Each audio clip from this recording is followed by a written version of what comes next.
you, Annie. I don't even have to remind you anymore. Thank you. Okay, it's April 7th. We're here for a Nourish project. It's week 10. That's crazy. Let's just get right into it. I would love to hear check-ins from everybody. How's everything going? What were some wins for the week? What were some barriers or challenges you came up with? And if you we're going to be talking about lady stuff tonight. So we're talking about hormones, women's metabolism, working with your cycle, perimenopause, postmenopause, all that stuff. So if you have any specific questions about that going into it, I would love to hear those as well. Ariel, you want to start? Please. Yeah, totally. Okay. So, how was my week? So I was doing really well last week, and then I got my second dose of the vaccine, and that shit knocked me out all weekend. Oh, yeah. And, I think my like old mentality of like comfort food. And I went to like the Walgreens. I was like, I'm just going to pick up some like liquids to like keep my body. No, I bought a fucking pack of powdered donuts. That shit was delicious. I bought some other it was great. And I was just like, I don't give a fuck. Now, that said, I still tracked. Mm-hmm. And so in putting it in, instead of having like 10 donuts of the mini donuts, I'll have like 3. And so it like at least forced me to be like, you know what, you're gonna indulge in this, but like maybe let's not go totally fucking crazy and off the board. So mm-hmm. I still managed to lose like a pound. And I was like, you know what? This isn't so bad. So that said though, I didn't get my like steps in really this mm-hmm. week as much as I would have liked. So that's definitely something I need to work on. And I like need to be better about like, I think just starting and ending my day. Like it's all like jumbled up together right now working from home. Mm-hmm. So I think I need to do the like, go for a walk, come back as I'm like going to work. And then at the end of the day, I need to like go for a walk, come back as I'm coming home. Because it's really hard to like differentiate. And then I catch myself like I happened to have a call at 5 that wasn't work related that like forced me to stop, but otherwise I just like keep going and I never like think to just like end it, you know. Mm-hmm. So I need to be just like better about it. And my sleep has sucked. Like quality wise. I keep thinking, and this is just my anxiety and my crazy, huh? Because you had the mini COVID or no, unrelated? I just think that like my anxiety's been like going off the rails. And so I think somebody's in my house, which is completely insane. And so I bought another lock. Like I've like totally lost my mind. So I'm trying to work on that in therapy so that I yeah. I mean, sleep is so important. I know. And I was like, it's sleep week. Like, Ariel, do better. Sleep week. Was that making you like more anxious? Like, no, yes, it's sleep week. Like the anxiety about the sleep week. And I was like, fuck. Oh my gosh. But yeah, every week, by the way, every time we have a theme, I think of like a sorority, like it's this week, you know. But that's been my week. I'm hoping that I signed up for my first class officially. I'm taking a bar class Friday morning. Awesome. So I'll let you know how that goes. Okay, great. So it sounds like really the win of the week was before you would have ate that whole pack of donuts or until you like kind of felt sick and then felt bad about it. And this way, you know exactly like where you stand with it. Mm-hmm. And I still went over, but I was like, probably not as egregiously over as I would have been. Yeah. That's a huge win. It's a huge win. That's awesome. And you're down another pound. Mm-hmm. Like officially, I think 219 because I've been averaging and now we're there. Like this is the first time I'm like for real under 220 living with the averages. It's okay. Yeah. And then today I was like 218. I was like, yes. So we're getting there. Okay. Awesome. Any questions about the lady stuff tonight? No, I think that like we kind of talk about it with like the with the book with the other book. So I know I'm reading that. So I think I'm looking forward to what you have to say. Okay, cool. Laura, hi. That soup that you posted in the group looked amazing. You guys, it's so good. And I know that I've been like praising this the lazy genius, like literally every call. I'm like, and you guys, she does this too. But she does everything. And she has this recipe for this like chickpea soup. And it is, I can't even tell you, it's so good. And it's so like, I suppose it falls under like Indian cuisine, maybe because of the spices. But she also, like, if you go click on the link, I love her style of cooking. It's like, pull out some spices, throw them in. Don't worry about it. Mix them around. Like, oh, I like that. Okay. So that I sounds like my it. style of cooking. When I tried it, the hardest thing I've done is when I promised people I would give them recipes of things that I usually make. And then I'm like, I don't know, this is the stuff. Just like Throw it in. Yeah. put it in. I entered it originally how I made it in MyFitnessPal, and every time that I've made it since, which I think I'm on like time 4 now, I've had to go in and like change it just a little bit because like sometimes it's like a glug of coconut milk, and sometimes it's the whole can, and sometimes it's chicken, and sometimes it's chickpeas. It's just super easy, and it makes a bunch, and it's not, I haven't gotten sick of eating it yet. So That it's sounds super amazing. nummy. I have been finally hitting my protein. Yay. Yeah, I think I don't know what clicked or something, because for the longest time I, was like grossly under, like 40 grams plus under. And I was just looking back at yesterday and Monday, and then even last week, and I've been like 130 and over, which my goal is 134. So I'm just kind of blown away that I am doing that. It makes me happy. The problem is that my fat continues to be an issue. So that is my goal for the week, to really watch what I'm eating. I think part of the problem is that, like we talked about, like it's easy to go like double up on the fat or triple up on the fat on like salads or other things, because that's the super flavor. So right. I wrote in my check-in sheet that I just want to make sure that I'm eating like real food and not,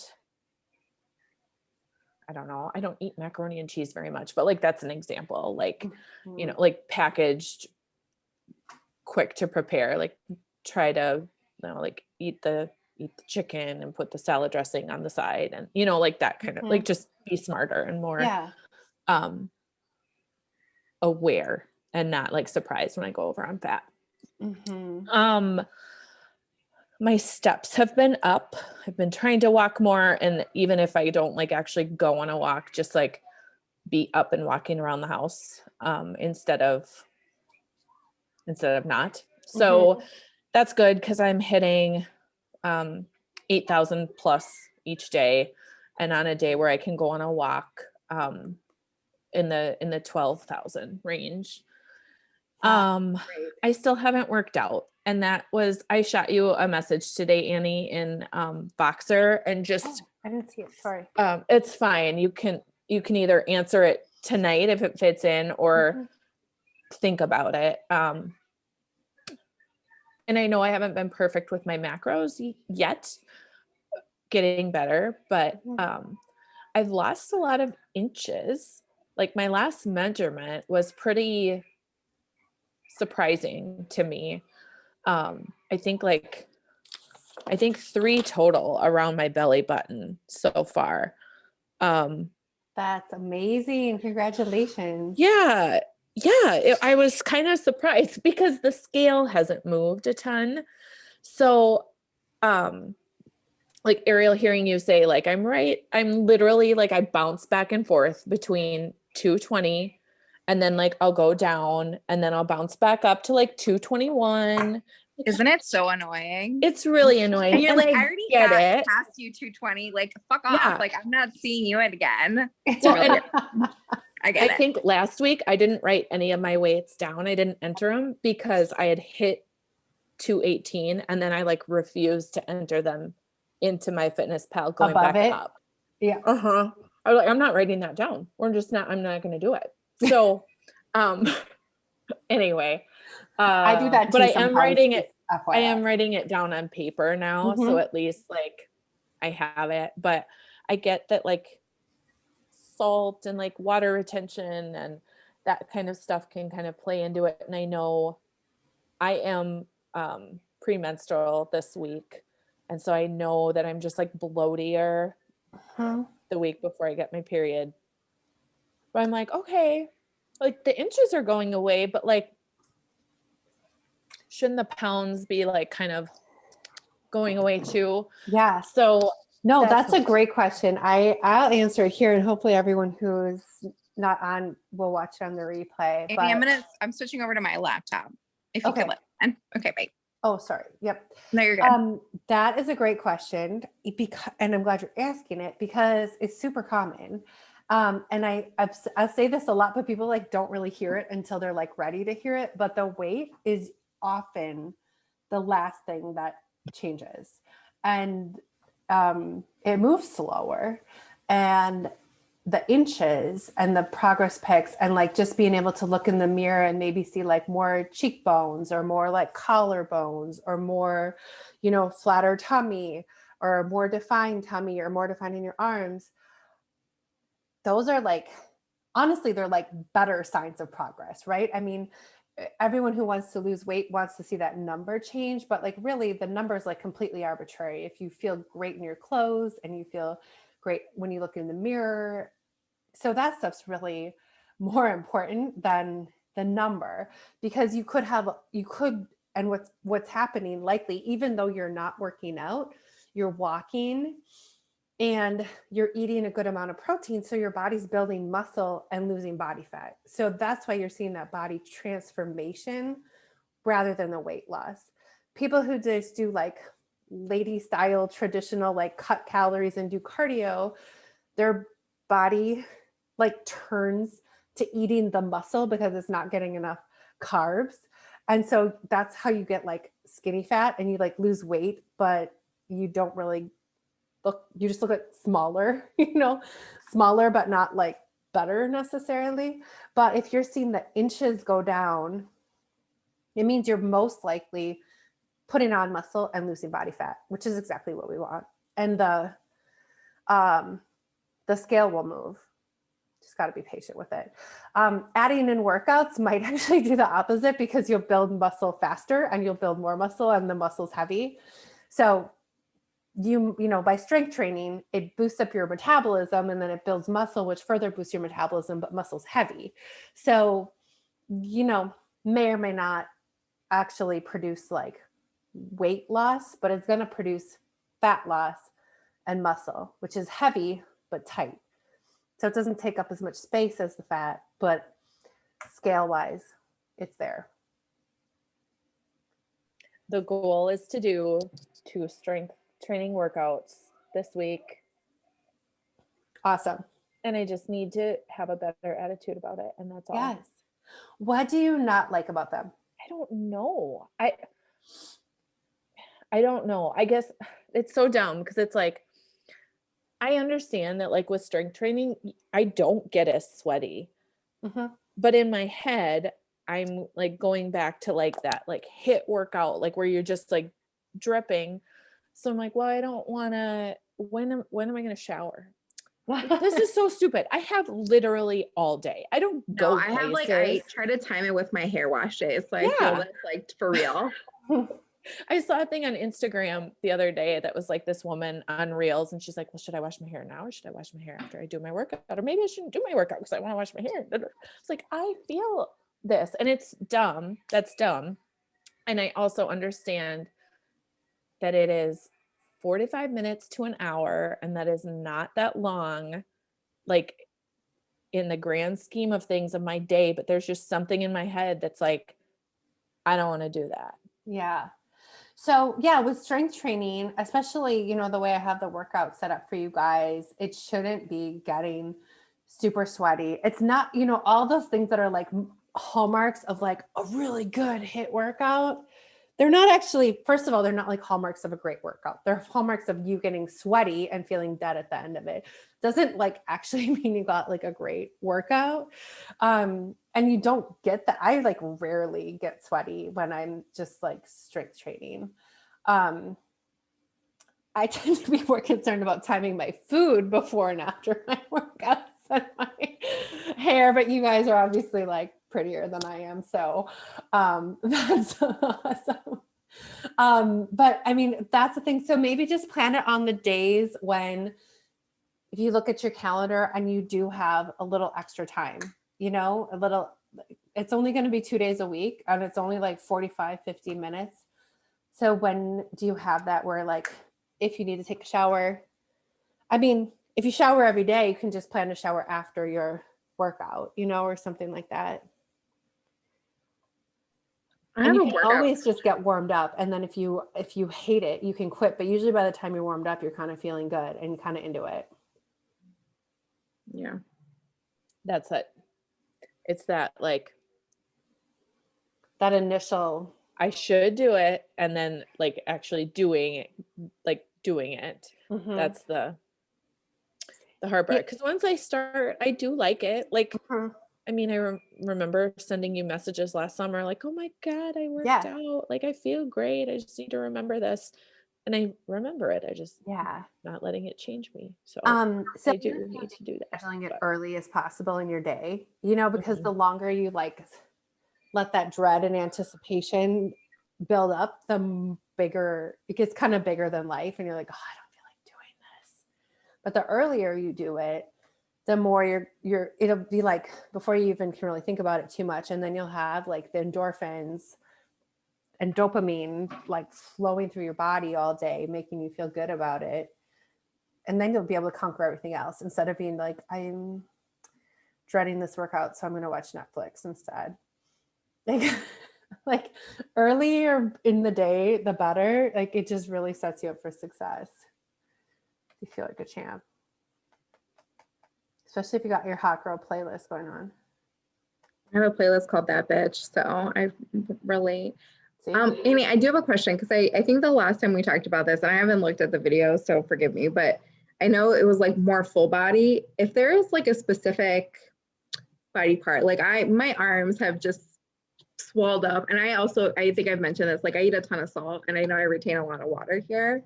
Like, should I have like an arm day and then like a total body day, or I don't know?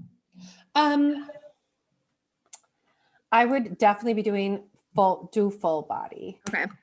Number one, you can't spot train for fat loss. Like your body's going to lose fat where it wants to lose fat. And it actually has more to do with your hormones and genetics and stuff like that. But you don't want to really like neglect any major body part. Not if you're doing full body and arm day, like upper body and full body, it would. I mean, you can, but I would prefer to do 2 full body days than an arm day. And just drink lots of water to flush that system out. Okay, baby, how far are you from home? I'm wondering if we should wait and have you do a check-in or just launch right into this.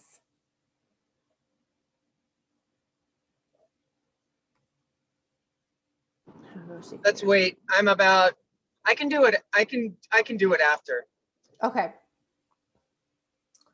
Okay, cool. I'm gonna get started then on this stuff. I just want to see if there's a message from anyone. Surprise. Oh, Michelle's stuck on a work call. I don't know about everyone else, but hopefully they can catch the replay. Okay. Anything else, you guys? These are great questions and like great conversation. Okay. I guess we'll find out how our hormones play into this. Yeah. But I would also say, here's like part 2 of my answer.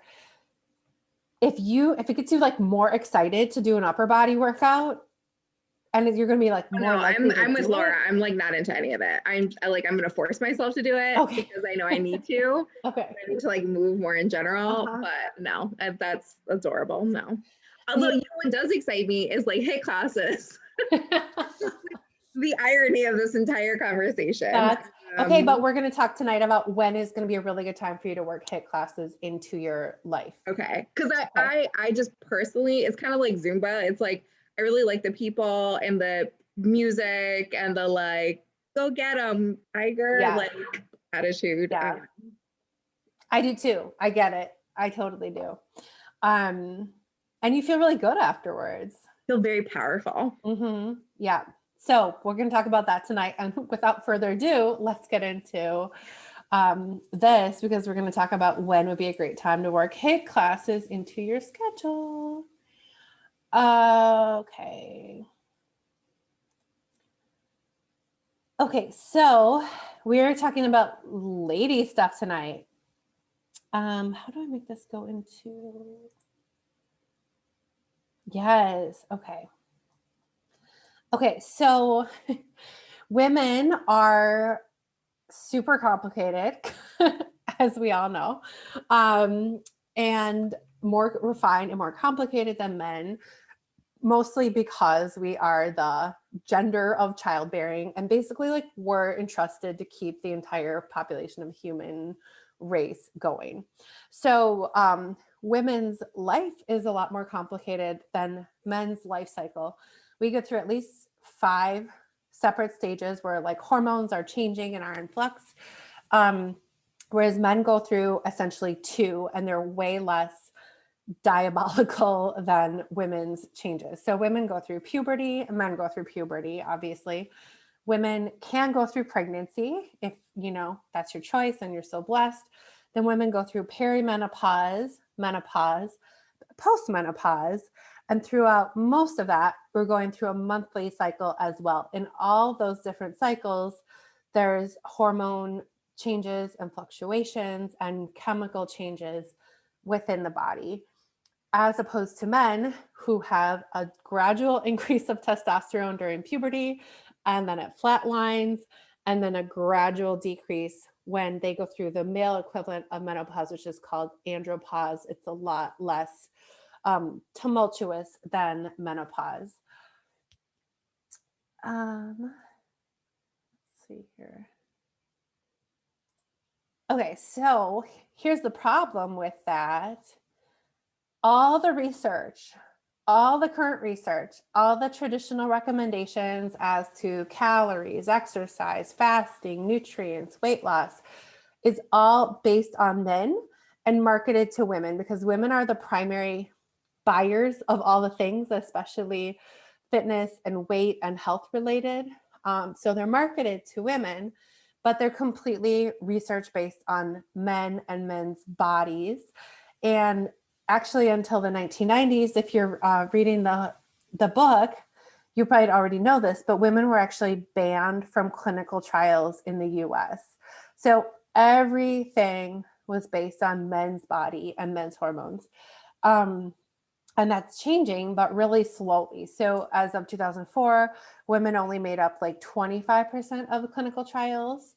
And like women and pharmaceutical companies conduct research on men to determine the effects of dosages for female hormone replacement drugs. Like that blew my mind. Like men don't even have these hormones, and they're studying them on men.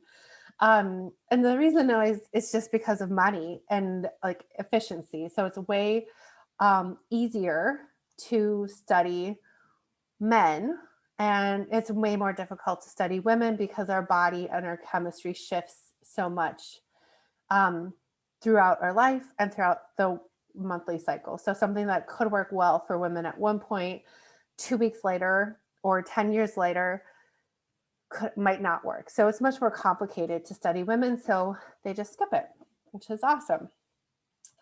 Not really awesome. Okay. Any questions about that? Anybody want to like smash patriarchy or anything? Okay.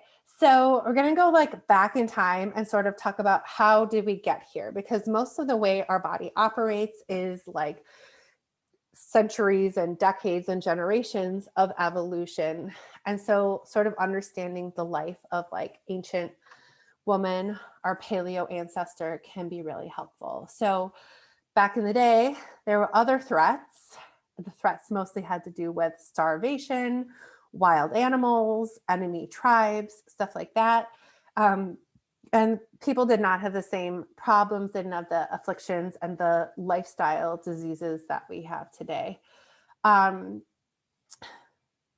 So here's sort of how like our ancestor women lived. They actually did eat a lot of starches like potatoes, tubers, that kind of stuff, berries, veggies, lean protein. So kind of like, as we know, the paleo diet is pretty similar to this.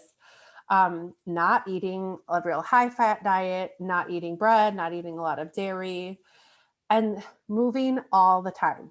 So they were literally hunting and gathering, mostly gathering, and would walk for like 12 to 20K steps a day. So that's sort of where that 10K step goal came from. That's on pedometers and Apple Watches and Fitbits and stuff like that. But super low intensity. It wasn't power walking. It was like wander through the woods and pick up some mushrooms or berries or what have you. And as we talked about earlier, that's that NEAT activity that makes up about like 15 to 20% of our metabolic output. And then this like leisure walking was punctuated with sprints and hard work. If you can picture them like hunting, chasing an animal, carrying it home, or like running from some other kind of danger. That was like the extent of the, exercise of heavy lifting, heavy sprinting and stuff like that. So not the long, steady state cardio, or even not a ton of like high intensity cardio, but just like once in a while when it was necessary. Lots and lots of resting, and also sleeping with the sun cycle. So obviously, like when the sun went down, there wasn't anything to do. There was no light. So lots of more sleeping, kind of in tune with circadian rhythms, a lot more than we do today, because we have lights and all other kinds of technology. And then the last thing was, it was very communal. So there's always, the village, the group, the tribe, people to rely on, people to commiserate with, or share burdens and share life together. Any questions about that? No. Okay, cool. Okay, I made this fancy thing. Was very proud of myself. So this is a women's metabolic pyramid. And so it goes in order of like kind of the things that most affect our metabolism. And as you'll see, it's pretty similar to things we've been talking about this whole time during the Nourish project. The most important input, most important determinant is calories at the bottom. So basically the food. And most of this is all the same between women and men until we get to the very, very top. So estrogen and progesterone are starting to get a lot of, they're like the stars kind of when you talk about women's health and hormones, but they're really not like the main actors. They're just the one thing that's different between women and men. So calories, the most important, insulin and cortisol, second most important. So that has to do with food and movement. Adrenal and thyroid glands both have to do with stress, which we've talked about a ton over the past couple months. So food, movement, and stress. And then at the top of the pyramid is estrogen and progesterone. So that combines all together food, movement, stress, and sex hormones. So we're really going to talk about just this top of the pyramid tonight, but all the past 10 weeks, we've been talking about all this other stuff, which is, they're the main actors, but right up here is what sets apart women from men. Okay, so estrogen, this thing keeps being in the way, I'm sorry. Estrogen and progesterone are the two main sex hormones the women have that fluctuate throughout our monthly menstrual cycle, and they also fluctuate throughout the different phases of our life. And I'm just going to talk about the way they fluctuate throughout the menstrual cycle and what they do to lay that foundation. And then we're going to go through like the different stages and how they act differently throughout those different stages of our life. Okay, so estrogen is it's a great hormone. It's insulin sensitive, which is a good thing. So this used to always confuse me, but insulin sensitive is good. It means it means it's ready to eat carbs. It's ready to use carbs. Insulin resistant is bad. It means it's going to block carbs and not be able to use them. So it's a carb loving hormone. And I don't think I really go over this in this presentation specifically, but testosterone is a fat loving hormone. So men have lots of testosterone, and that's why they do great on keto and high fat, low carb diets. Women have estrogen, and that's why we love carbs and don't do so well on the higher fat, low carb diets for long term. Estrogen also blocks cortisol, so it helps us manage stress. So when our estrogen is high, we deal much better with overeating and sort of like volatile, like more fluctuations in how many calories and how many carbs we can handle because we have that insulin sensitivity. So it's a good time for a slight surplus in calories or for higher carbs. Estrogen also promotes serotonin, which is like the feel good, self-esteem neurotransmitter, and also dopamine, which is like our reward hormone. Like I was talking about, after you do your workout, you have that dopamine flowing through your system, so you feel good. So estrogen's kind of a feel good hormone. Like it makes you feel good, high self-esteem, ambition. And it's also sort of like the female testosterone. So kind of giving you that powerful, I can take on the world kind of confidence. Progesterone, on the other hand, is more insulin resistant. So I'm going to talk about how that affects us differently later, but it's not really carb lover. It does block cortisol just like estrogen, so it helps us manage stress. But when we're in that progesterone phase, it's better to be in a lower carb or a calorie deficit. Okay, so I think the best way to think about estrogen and progesterone is sort of like are you laughing at me already, BB? they're like non-identical twin sisters. Okay, so estrogen is the fun one and progesterone is the responsible sister. So together they are like the dynamic duo, and they keep each other in check, and they like can take on the world because they have that fun, like creative, ambitious aspect, but also the like safe, responsible side. So estrogen dominates the first 2 weeks of the cycle. Estrogen's high, progesterone's low. So the day you get your period, the estrogen sort of like wakes up and takes over. So if you think of estrogen just like the fun sister, right? It's resilient, she's adventurous, rambunctious, more likely to get herself in trouble, literally, right? Like that's the goal here until day 14 is ovulation. Resilient to stress, like nothing really bothers her, resilient to calorie fluctuations, she loves carbs. So this is a really good time to train more or train harder. Great time to do HIIT classes. And also a good time to go like a little bit higher carbs. Also during this time, your body runs cool. So if you're reading the book by Beth Westie, she talks about that, like sort of cooling foods and ways to like lean into that cool half of your cycle. And then also because of the serotonin and the dopamine effects from estrogen, this estrogen is going to be like producing like high self-esteem, high confidence, high drive, and high ambition. In contrast, progesterone is like the responsible sister that mom always like picks to put in charge. And she dominates the second half of the cycle. So she's actually triggered by ovulation, and that wakes her up and she starts to rise. So she's the one who's like, let's be safe, let's be responsible, let's don't get hurt.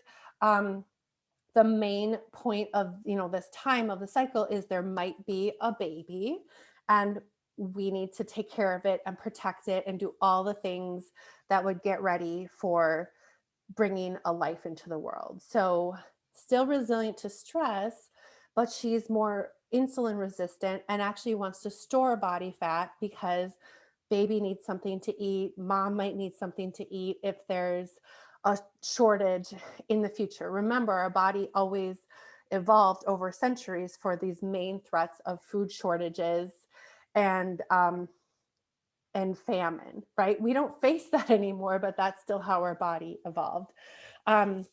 So she's going to want to just sort of rest and be safe. And so this is a good time to train a little bit less, recover more, also eat less because your body is trying to save those, store the carbs and turn those into body fat. Your body naturally runs a little warmer. So you can lean into that by, bundling up, cranking the heat up in the house, eating hot, spicy foods. And also it's just sort of like a nesting period. And if you think about that in terms of like your food, your workouts, your life, all those things can be really helpful to just sort of understand what's going on with your body. And one quick thing, women have testosterone as well. It's not quite as dominant as progesterone or estrogen, but it's basically like the little brother hormone. Spikes at ovulation, and it makes women feel strong and powerful, and of course increases the libido because that's the body's whole mission at ovulation.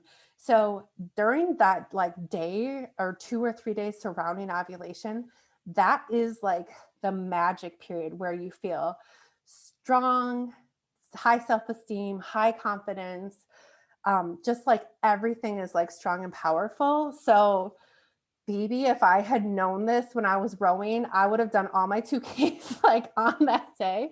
It is like the time to like PR, you're super duper strong.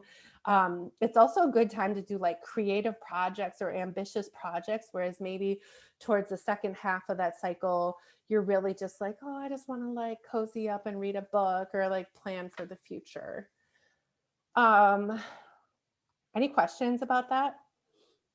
So the days during ovulation, though, that's during, I guess, the progesterone time, right? It just happens that those 3 days you're like peaking right before you go back to estrogen. Yeah. So maybe I should have said this first, but this is sort of what it looks like. So Mhm. the day you get your period is they're both really low, like kind of sleeping. And then the period wakes up the estrogen phase, it starts to peak and it starts to go down a little bit, but they're both the highest the day you get ovulation. Ovulation triggers the progesterone, and then it kind of goes up and then fades.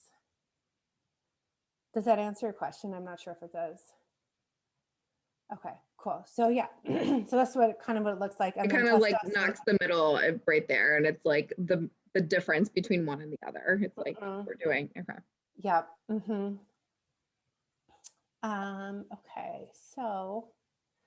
Okay, so what to do about it, right? I mean, it's like, great. Okay, now we know all these things, but how can you use that? So during the first 2 weeks, which is called the follicular phase, which is the day 1 of your period until ovulation, this is a good time. And I don't introduce this right away because it is really more complicated and more like higher level stuff. It takes a lot more work if you want to also incorporate like the cycle stuff into your food and your nutrition and your workouts. But this is a good time to do higher carbs and or higher calories versus higher fat or lower calories during the luteal phase during the second 2 weeks. So you could do just like the same calories, but I want to go slightly higher carbs the first 2 weeks, slightly higher fat the second 2.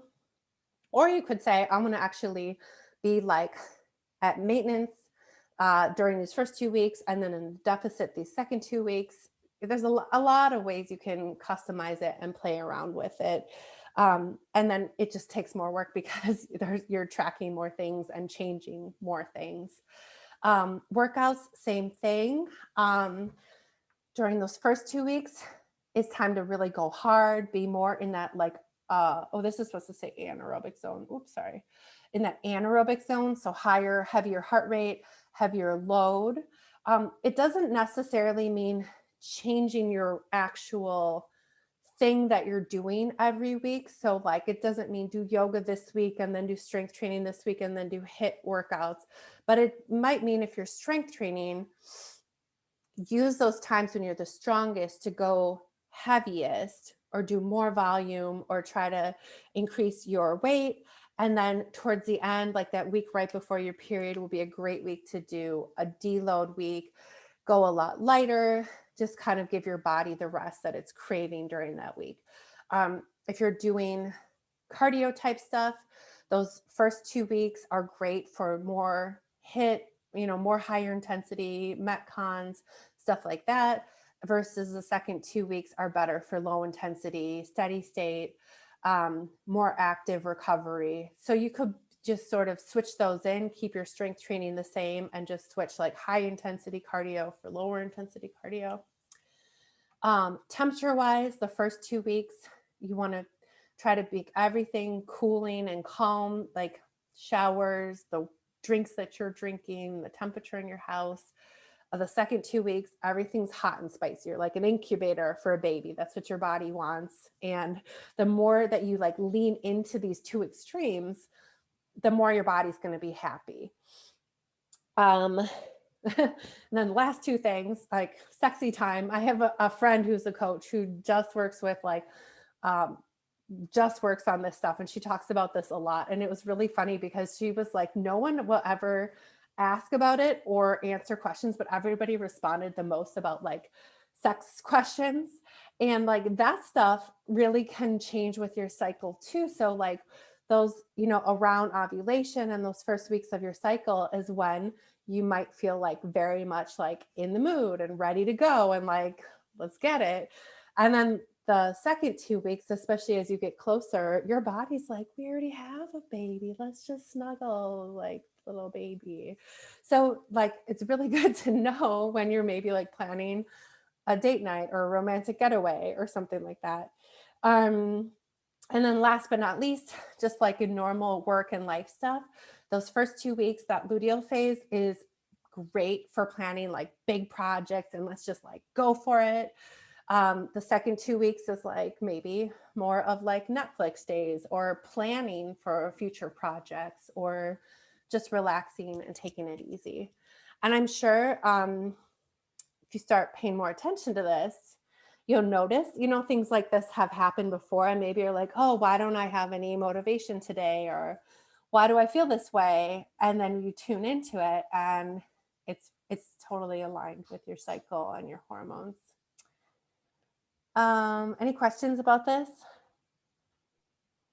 I think the only question as I'm like hearing all this, because it's like fascinating, is like I'm on birth control and I'm like, how is that affecting me? Because I haven't had a normal like birth control free life since I was like 18. So I don't even know anymore. I'm like, okay, well, I get my period on this day and like this is what happens. Yeah. So do you still get your period? Yeah. Mm-hmm. Okay. So then this stuff all just applies. It still applies. If anyone is on like an IUD and they're not getting their period, or if they're like perimenopause where it's starting to be sort of inconsistent, you can still do all this, but just if you can remember like the first day of like the last period that you remember and kind of work it that way. And if you're postmenopausal, like no period, no cycle, you can still benefit from all this stuff. Just pick a day and then count like a 4-week, 28-day cycle. Got it. When you train your clients, are you like very aware of this? No, not unless some of my coaching clients want to get into this. So I'm just starting to work with them. Two of my training clients are men and one is And one is Michelle. So like, we'll see Yeah. after she works with this, if she wants to, but, I think it's fascinating. So I'm really excited to like help my coaching clients take this kind of stuff and apply it. But it also is another level of complication. So like you already have to be like pretty good at tracking your macros and doing high carb days, and then willing to do like a 4-week cycle, you know. But once you get it, then I don't think it's that hard, but it's just like another thing to implement. No, it's just like super interesting because I've always had male trainers, like personal trainers. And I guess I think to myself, like, there are days where I'm like, I can't. And they're like, come on, you can do it. I'm like, no, I literally can't fucking do it. And I feel like it probably was on one of those days, but like, they don't get it. And like, you don't have maybe the language to verbalize like what's happening to you physically. Yeah. So this is like really good to just understand, because like moving forward, I think I'm going to be much more aware of what I'm pushing myself to do. Yeah, totally. And honestly, to be fair to the guy trainers, like most women trainers wouldn't know this either. This is not something that's covered in any personal trainer certification or education that I'm aware of. I think I'm going to get a like certification in it, but it's just like a brand new certification. Like right now I've cobbled together like everything I could find, and this is it. Like what I'm giving you guys. Okay, let's talk about perimenopause, everyone's least favorite subject. So this is when our body starts to make the change from like regular cycle to menopause, and it can happen anytime in the late 30s until late 50s. So what's actually happening in our body is that the follicle that holds the egg is less viable. So those eggs actually aren't maturing, or there's fewer of them. So periods can start being inconsistent. Ovulation can start being inconsistent. It's also a time when a lot of like late in life pregnancies are twins. And that's because those follicles that hold the egg are like getting weak. So they'll just drop those eggs off like in rapid pace. So if you know any moms who are like older moms that have non-identical twins, that's why. So what happens if there's no ovulation? Ovulation is what produces the corpus luteum. That's like the blood we shed during the period. The no ovulation. So remember, ovulation is usually what triggers progesterone. So if there's no ovulation, the progesterone is not triggered. And that is the main thing that's going on during perimenopause. There's lower progesterone or no progesterone. So that means estrogen, the crazy fun sister, is out there playing with herself. And so remember, she is volatile, right? She's crazy. She's the fun one. And that is why people's hormones are all over the place, their moods all over the place. There's cravings, there's weight gain, there's problems sleeping, all those like traditional factors of menopause that we think of are happening now. And it's because of decrease in progesterone. So traditionally, based on the old science, women are told just like buckle down, try harder, cut more calories, exercise more. And that is like exactly the wrong thing to do. Our body is totally changing. It has a whole new stressor on the inside. And so doing the things that worked in our 20s and 30s, they just don't work anymore. And it can be super duper frustrating when you're like, I haven't changed my diet. I haven't changed my exercise routine. I have not changed a thing, but it does not work anymore. And it's because we're changing on the inside that progesterone is decreasing and going away. And so what we have to do is actually focus on calming the system down and focusing on rest and relaxation. And you guys will see like throughout the rest of this, all of these things I like preach all the time. And I this is giving you like the pulling back the curtain as to like why they work and why they're necessary, but really focusing on rest and relaxation and calming the system down. So we need to essentially start acting as the progesterone to our body. When you hit about that late 30s, if you start having irregular periods or some of those signs of menopause, perimenopause starting, or really at any time in kind of like mid to late 30s. So what that means is we have a very valid excuse to take self-care to the extreme, which most women don't do. They're too busy running around. We're working, we're taking care of people, we're like doing all this stuff. And the best thing you can do is act as that responsible sister, that safe sister to your body. So getting out in nature, being in green settings, really good to bring that cortisol down. Because remember, progesterone is the cortisol blocker, right? It deals with stress. So we need to deal with the stress, decrease and manage the stress better. So socializing with good friends, snuggling with pets, walking your pets, spending time with loved ones, especially if those social occasions are not also like a lot of bad behavior with like drinking and overeating, right? So maybe like walking with friends, spa days, stuff like that. Sexy time, snuggling, that is really a stress reliever. Leisure walking, like I've been preaching since day one, really needs to become the dominant form of exercise at starting around perimenopause and always after, because it is such a good stress reliever without putting that additional stress on the body. Naps are good. Sauna is good. Sauna and exercise are both good, as a way to like temporarily increase cortisol, but then have a longer term decrease. Massage, spa, of course, are classic stress relievers. One thing that's really, really important, in the research shows this, is having a purpose and having a meaning that, you're really passionate about. That is actually a pretty big buffer against stress. And also really just like anything that's like an experience or an awe experience. So anything that's like AHH, like, this feels so good, or like puts you in awe, like being in nature or at some beautiful beach or tropical jungle or walk in the woods or something like that. Okay, any questions about that? Okay, everyone's required to amp up their self-care. Love it. Okay, so the next stage in our journey is menopause.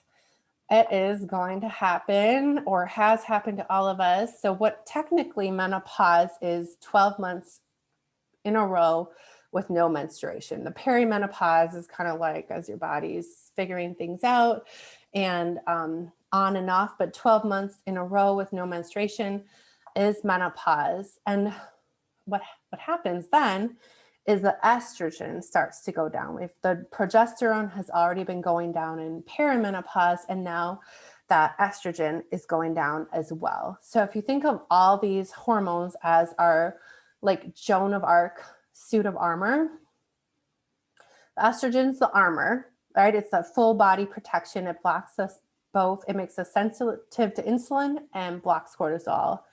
Progesterone's like the shield. So it's not quite as protective, but it blocks the effects of cortisol.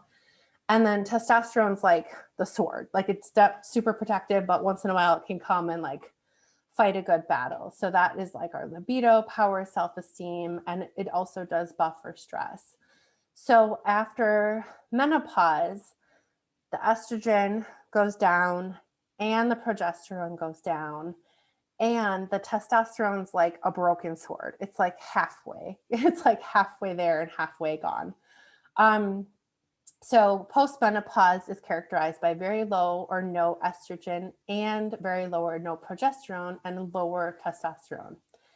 And one thing that can happen that we see is that weight shifts to the belly. So most women, all women technically have that hourglass shape. Like whether you think you do or not, you do. A bust to waist and then waist to hips ratio, and the weight shifts to the belly is part of menopause, and that's due to stress. It's the exact same effect that we see on younger women who have a lot of stress in their life.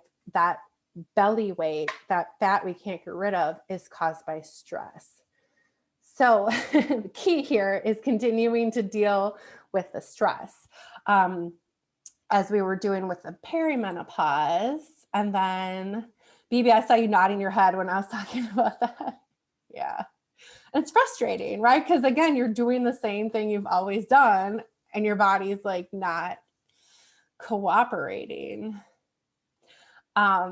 Okay, so last part of this is how to really support your body at and after menopause. So number one, this is supposed to say stress management. I promise I can spell, but stress management. So the same, as we just talked about with perimenopause, so that extreme self-care, really being like a calming force on your body and replacing the role that the progesterone used to play.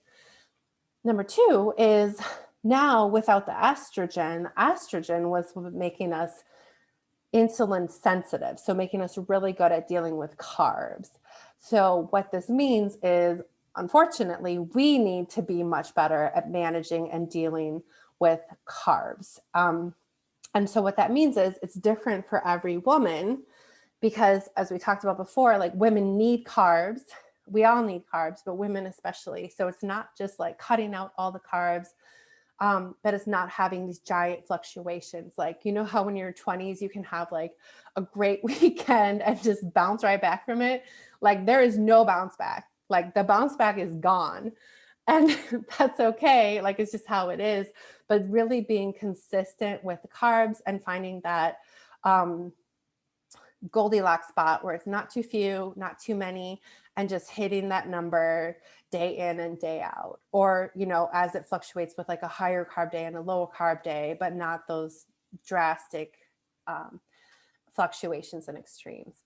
The other way you can really help your body deal with insulin is shifting to more complex carbs and lower glycemic index carbs. So instead of processed sugar, simple carbohydrates, it's more complex carbohydrates, starchy vegetables, fruit, green leafy vegetables, versus the fun carbs, quite frankly, right? So it takes a little bit more discipline here, but when you're doing that, you can really manage some of the common like side effects of menopause that a lot of people think are like mandatory, and they're really not.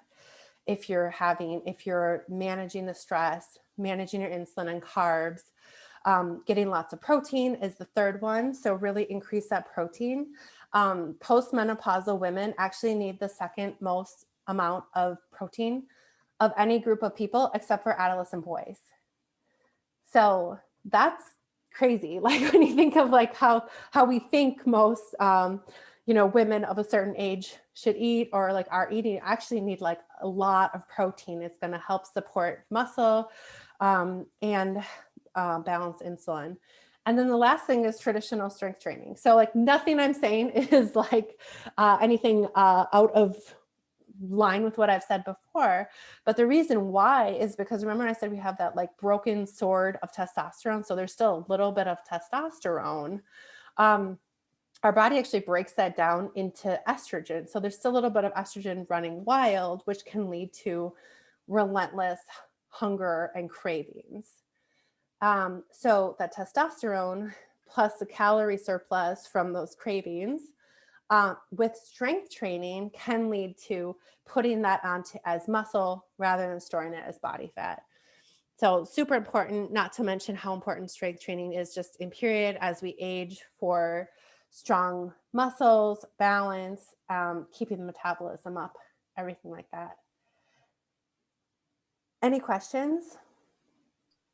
I have a question. Yes. So, and you might get to this, but what is the benefit or detriment to doing hormone supplements? I don't know. I would need to look that up. Okay. I'm not getting to that tonight, but I will look into it because Yeah. I'm really curious and I want to know all about this stuff. Let me just write that down. Because I've done both. What have you done? I have almost none of any of them. And I was probably deficient all my life. Mm-hmm. And so I got put on all three. Mm-hmm. Like when you say all three, estrogen, Bioidentical. progesterone, and testosterone? Yeah, so Uh-huh. bioidentical hormones. And I did that for a while, and I really didn't notice any difference at all. Mm-hmm. And I did that for quite a while. I still do estrogen replacement, but I'm not convinced that it makes a difference. Yeah. For me. Well, I will look more into it because I'm like really curious. I'm sort of obsessed with this stuff right now. But based on, just what I've researched so far, most of that research is done on men. Yeah. Shocking. So, right. Shocking. And, and Big Pharma's interest is in you taking the supplements. So I would say focus really on this stuff, which you've actually like been doing, even though I didn't tell you like specifically why and how that makes you feel. But I will definitely look into it more. Any other questions? No? Okay. Cool. So I do have a question. Uh-huh. I feel like in like post baby mom culture, Mm-hmm.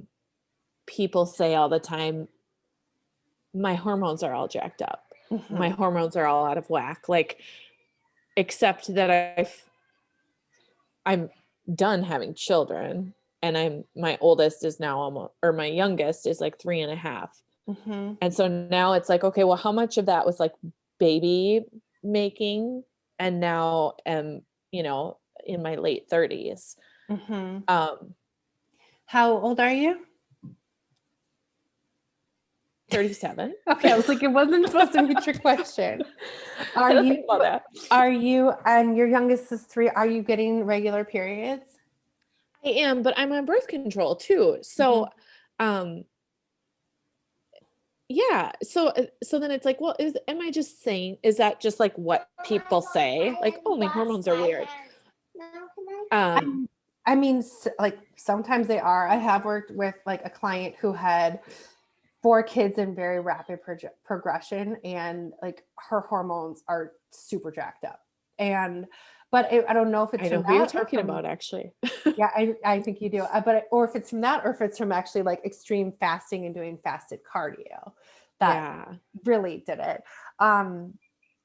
But so I guess I don't know what my question is necessarily, other than like, at what point do you look at like, okay, I'm doing all the things, and I'm not yet. Like, I know I'm not like perfect, but I'm trying. At what point do you go, okay, I'm doing all the things and my body just isn't cooperating? And then is it going to the doctor and like having like blood work done and so, or what do they even do? I don't even know. If like, you mean if you're trying to lose weight and you're not able to lose weight, or if you're I suppose. So I don't know. Sorry. I don't even know what my question is. So I would say like right now, I would just lean into like supporting your cycle and trying to see how much you can be consistent with your macros, walking, get those workouts. And then if you feel like you are energized to do this, like kind of leaning into the separate nutrition and the kind of workout cycling and stuff like that. As far as doctors, I don't know. Doctors are great. My brother's a doctor. They don't study nutrition. They're gonna say like lose weight. Like, You can go and get a blood test and have those tested. You have to ask for it because they'll never offer it. If you just want to know. Yeah, that's a really good point. And I do have a friend, like a colleague who does sort of like exclusively women's hormone stuff, and she can actually administer, it's called the Dutch test. It tests all your hormone levels. So I would recommend that maybe if you're like literally doing everything, perfect and like I'm perfect probably according to what, jumping the gun because I'm not doing anything perfect yet. So I need to like give myself a little bit of grace and just be like, you're not messed up. Like just focus on this. no, and I've seen you have amazing results when you stayed consistent. And so I think you can, but yeah, that is an option. Or if you're just curious too, I think it's a couple $100 to get that Dutch test, and then you'll get your whole results. It'll tell you your levels of estrogen, progesterone, cortisol, insulin resistance, like all that stuff. It might be interesting just to know where you're at now to have like a baseline. Cause like what happened when I had my head injury, I did my MRI and they're like, this looks weird. We have nothing to compare it to. So like similar to BB, it's like, okay, maybe it was just like that my whole life. I don't know. There might be one now and then like a few years from now, like check it again so that you can see if there are changes or not. Yeah.